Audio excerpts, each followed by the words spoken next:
How many warnings is California going to get before the big one finally strikes? Michael Snyder reports. Timing is running out. The time is running out for the state of California.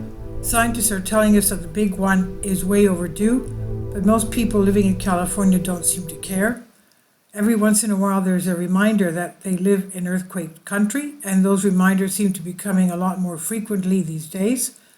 2 weeks ago, a magnitude 4.9 earthquake hit Southern California, but that was quickly forgotten. 1 week ago, a magnitude 5.2 earthquake hit Southern California, but that was quickly forgotten as well. This week, Southern California has been shaken by a 4.4 magnitude earthquake, but this one will soon be forgotten too. A magnitude 4.4 earthquake rumbled underneath Los Angeles at 12:20 p.m. Monday, less than a week after a bigger one jolted much of Southern California. The U.S. Geological Survey placed the epicenter of Monday's quake near the Highland Park neighborhood in the city's northeast and 3 miles from Pasadena, site of New Year's Day Rose Parade. The quake was felt at least as far west as the San Fernando Valley and as far south as Orange County. Some news outlets are reporting that this quake could be felt as far away as San Diego. And when it occurred, Alexi Lalas was right in the middle of his podcast. A medical building also shook, and inhabitants said glasses and dishes rattled in many places, while former USMNT star Alexi Lalas was hosting a State of the Union podcast when the earthquake hit. "Oh, we just had an earthquake. Damn, that was a big one," Lalas said, before asking if everyone on his production was good and claiming that that was a big one. And it definitely was a big earthquake. But soon everyone will forget it. I just don't understand why more people are not taking these quakes seriously. Interestingly, the earthquake happened on the very first day of school for the Los Angeles Unified School District. It struck on the first school day for the Los Angeles Unified School District. At least one high school, John Marshall in Los Feliz, alerted parents that they had evacuated the buildings to check for damage, but did not see any immediately.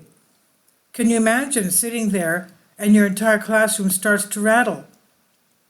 This new quake has struck less than a week after the magnitude 5.2 earthquake, and another area of Southern California was quickly followed by 277 aftershocks. Last Tuesday, magnitude 5.2 earthquake and a swarm of aftershocks in farmland almost 90 miles northwest of downtown Los Angeles did not do much damage, but did send the fire department 106 stations into earthquake mode, triggering a land, sea, and air survey. More than 277 aftershocks to the August 6 earthquake, the largest in Southern California in 3 years, included 2 with a magnitude 4 or greater. And a week before that, a magnitude 4.9 earthquake hit an area near Barstow. That shake followed a little over a week after the 4.9 magnitude trembler struck to the east of Barstow and was also felt throughout much of Southern California.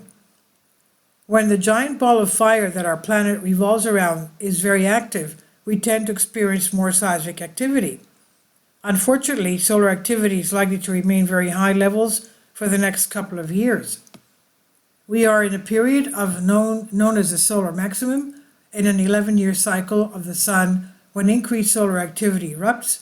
Every 11 years or so, the sun's magnetic field flips completely, with the sun's north and south poles switching places, according to the National Aeronautics and Space Administration.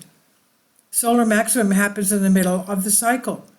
Space weather activity and things like this are more likely to happen through the remainder of 2024, through 2025 and even into 2026, Dahl said. And that is certainly not good news. And scientists openly admit that the big one is definitely overdue. Paleoseismologists expect big ones to occur there every 150 to 200 years. Greg Baroza, Stanford professor and a co-director of the Southern California Earthquake Center, said, "We are overdue. Teams of scientists have been trying to improve on the chillingly vague forecast," he said, "so that the quake's arrival can be predicted days, weeks, or even months ahead of time, but there is no guarantee that they'll succeed." The North Ridge earthquake in 1994 was not a big one. In fact, it wasn't even close. When the big one finally arrives, it's going to cause a monumental amount of damage. One team of scientists that has studied this has concluded that the big one could literally plunge large parts of California into the sea almost instantly. The big one may be overdue to California, but scientists near LA have found a new risk for the area during a major earthquake. They claim that if a major trembling hits the area, it could plunge large parts of California into the sea almost instantly. The discovery was made after studying the Newport-Inglewood Fault, which has long been believed to be one of Southern California's danger zones. I know that I have covered this before, but I'm going to cover it again because this is important. Cal State Fullerton professor Matt Kirby said that when the big one finally hits, land on the western side of the major fault line could suddenly drop by up to 3 feet, and if that happened, it would allow water from the Pacific Ocean to come flooding in. The study showed that land within major California seismic fault could sink by 1.5 and 3 feet instantly. The last known major quake occurred on the San Andreas Fault in 1857. Seismologists estimate that the 800-mile-long San Andreas, which runs most of the length of the state, should see a large quake roughly every 150 years. Kirby said it's something that would happen relatively instantly. Probably today, if it happened, you would see seawater rushing in. A lot of people living in California make jokes about such a disaster, but the truth is that someday this will occur.